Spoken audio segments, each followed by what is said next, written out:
Anh thích cái gì? Cướp ra ở cửa. Tao đếm từ 1 đến 3. Hi, xin chào tất cả mọi người đã quay lại với Văn Ngọc Vlog.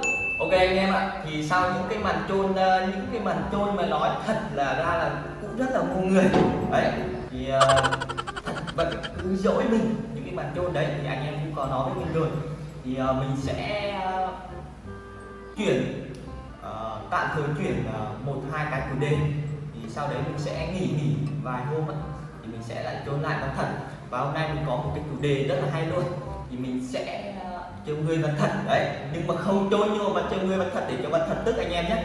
Hiện tại vật thật đã còn quét dọn ở bên phòng hay làm gì ở bên phòng mình không biết, thì hôm nay mình sẽ làm một cái video này, mình sẽ trêu người vật thật làm cho vật thật tức đến nỗi mà ức máu luôn anh em ạ. Ok, không nói nhiều, anh em đi theo chân mình nhé.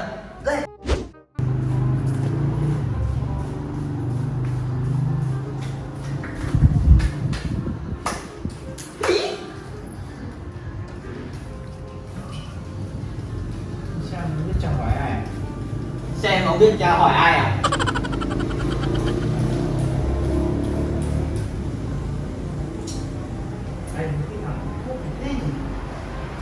Cay mấy cái thằng hút thuốc đấy nhá.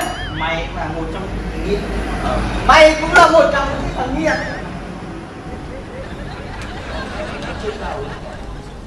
Anh đang bắt trước em đúng không? Nope. Vỡ mặt đến nơi đấy. Sắp vỡ mặt đến nơi đấy.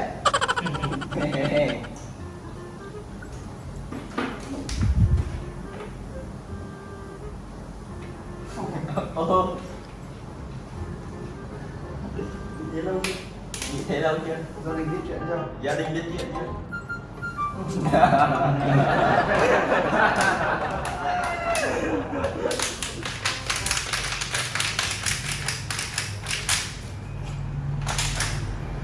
Mày cũng nước mà mày nước là mày từ đó hả?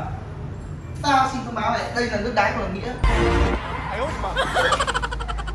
Tao hòa cái phân mà để tao có nước cây. Ôi trời ơi. Xin thông báo với anh, đây nước nghĩa của thằng Nghĩa. Nghĩa của Nghĩa. Nghĩa không? Anh mày Anh ơi, bày bày rồi đấy. anh hơi bị đây đây rồi đấy. Sơn mặt lửa là hút thuốc cho chống chết. À này cháu bị trai rồi mấy nước nhiều vào thì em uống. Đây này, cầm một chậu này. Đây cầm một chậu đây này.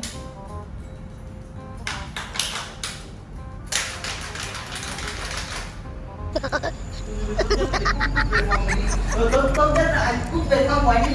Đây là phòng tao đấy nè. Đây là phòng em à? Phòng nào đi nào, phòng nào đi, chỗ nào đi, phòng mày.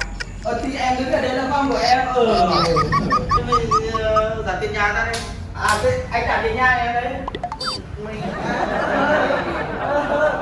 mày biết gánh tên bay với xét bay bao giờ chưa? Anh biết đánh biết nhát biết bay bao giờ chưa? Ta chưa. Em chưa. Bây giờ mày thấy rồi đấy. Ai Mày biết kéo xiên một người biết chưa? kéo xía mọi người á? Kéo xía mọi người thì em chưa. Thế bây giờ mày sắp thấy rồi đấy. À, từ từ anh đừng có Lượn về phòng này đừng có bày dày tôi dã ra lại đến lúc lại bảo là anh thật đẹp trai. anh thật đẹp trai. Ngọc đi buổi. Nói đi, mày nói đi. Ngọc là con chó. Ngọc bị điên. Mẹ thằng ấy nó bị hấp. Thằng bị điên. Thật bị điên. Thật là hấp. Mày nói giống đi, mày nói giống đi hả? Mùi nhỉ?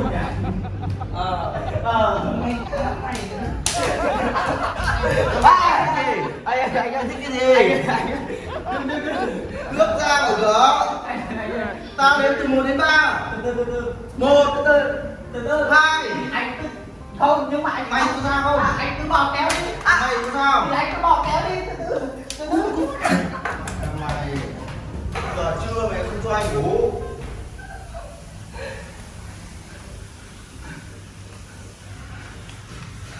Ok anh em nhé, quả này thì mình sẽ pha tuột quân bắn thật.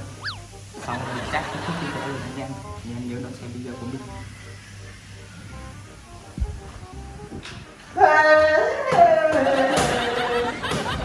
Anh đừng đánh cao.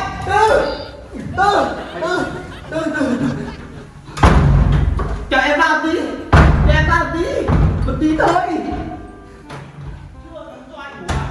Ôi trời ơi. Từ anh không cho anh luôn à? anh em ạ, mất keo rồi. Rồi ok anh em nhé, thì đón gặp lại anh em trong video sau. Thì kèo này thì nói thật ra là mình lục quần bắn thật cơ, nhưng mà lục không được, ông cầm kéo đế quá nên là thôi. Để clip sau đi mình sẽ lục quần bắn thật. Nếu mà anh em đồng ý anh em comment ở phía bên dưới nhá. Bye bye.